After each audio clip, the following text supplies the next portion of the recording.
Bismillahirrahmanirrahim. Assalamualaikum warahmatullahi wabarakatuh. Selamat pagi anak-anakku semuanya. Bagaimana kabar kalian hari ini? Semoga sehat semua ya. Hari ini kita akan belajar tentang sistem reproduksi pada wanita.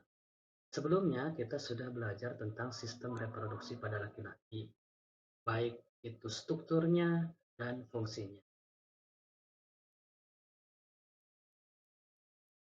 Oke, hari ini kita akan belajar tentang struktur organ reproduksi wanita dan fungsi organ reproduksi wanita. Kira-kira sama ya atau tidak? Kira-kira struktur organ reproduksi wanita dengan laki-laki ataupun sama enggak ya kira-kira fungsi organ reproduksi wanita dengan laki-laki? Yuk, mari kita simak. Nah, organ reproduksi wanita ini tampak bagian depannya seperti ini ya. Kemudian ini tampak dari bagian sampingnya.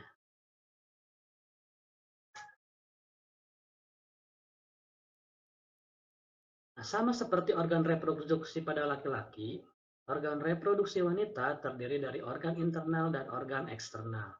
Organ internal terdiri dari ovarium, oviduk, uterus, serviks, dan vagina.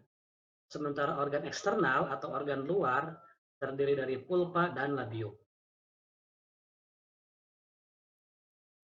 Oke, kita akan bahas dulu organ reproduksi eksternal wanita atau organ reproduksi luar dari wanita.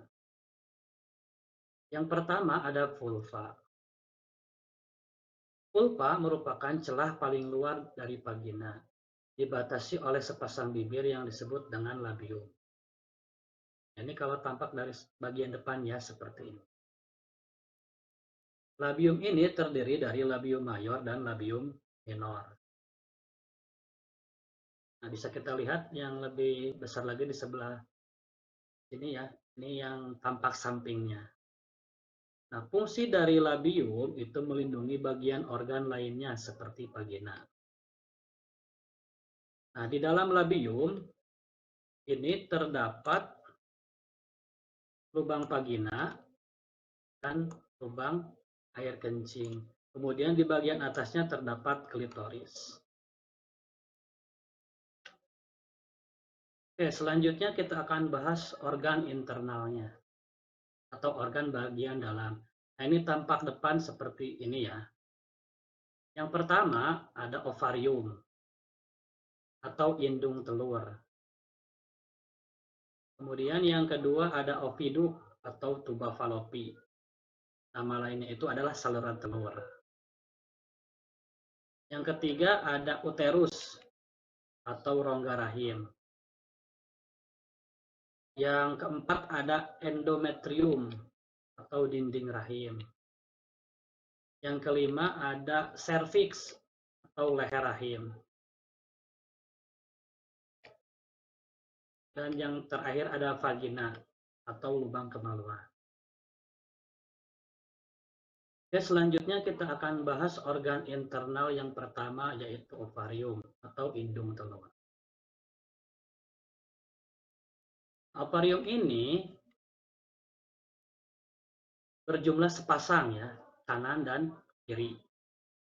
Kemudian berbentuk bulat, berfungsi sebagai penghasil sel telur atau ovum, dan hormon reproduksi yaitu estrogen dan progesteron. Nah, kalau kita sayat bagian ovarium ini akan tampak seperti gambar berikut. Jadi terlihat ya, ada sel-sel telur yang sedang berkembang. Oke, berikutnya organ internal yang kedua yaitu oviduk.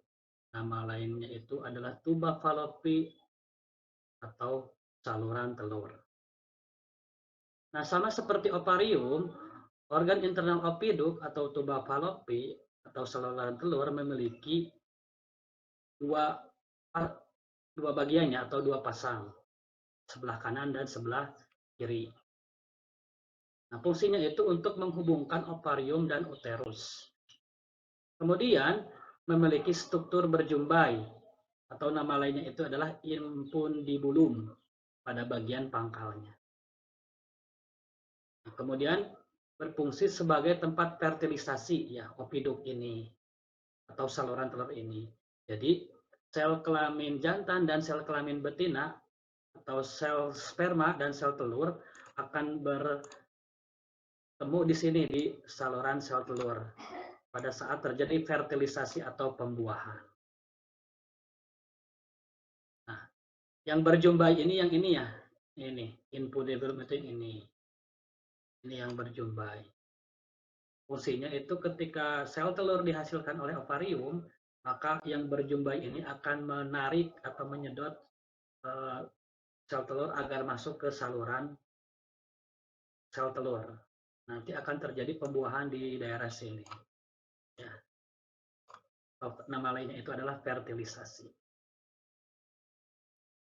Oke, lanjut. Organ internal berikutnya adalah uterus atau rahim.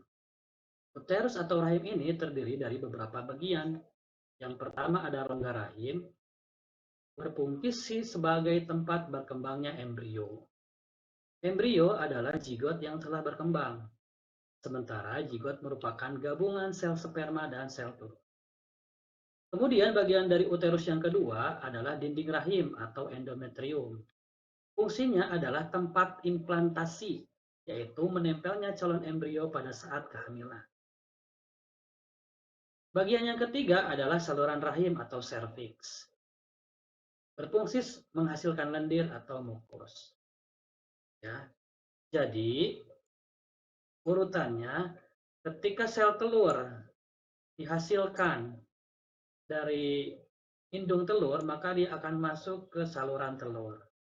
Nah, di saluran telur ini nanti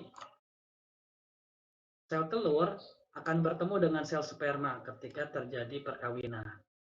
Nah, di sini bertemu proses peleburan sel telur dan sel sperma disebut fertilisasi. Ya. Kemudian hasil fertilisasi nanti menghasilkan embrio.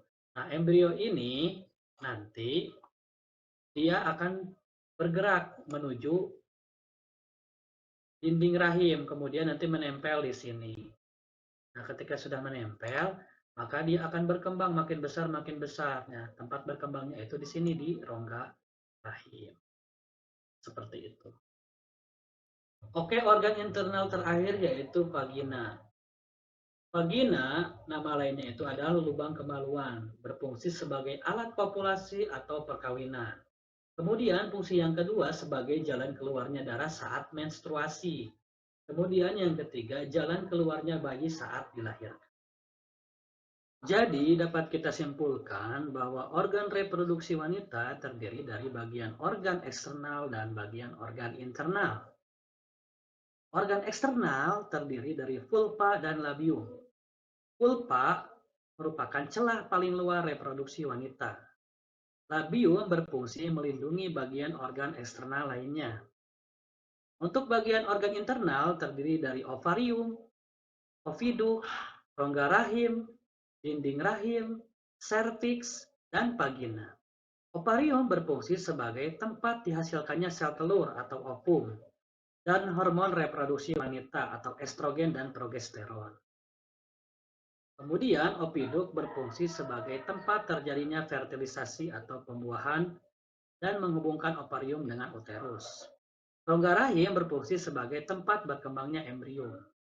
Dinding rahim atau endometrium berfungsi sebagai tempat terjadinya implantasi.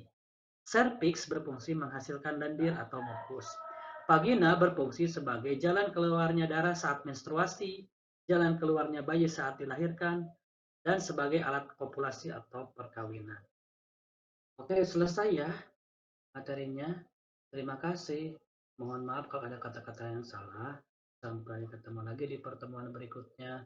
Wabillahi taufiq walhidayah. Wassalamualaikum warahmatullahi wabarakatuh.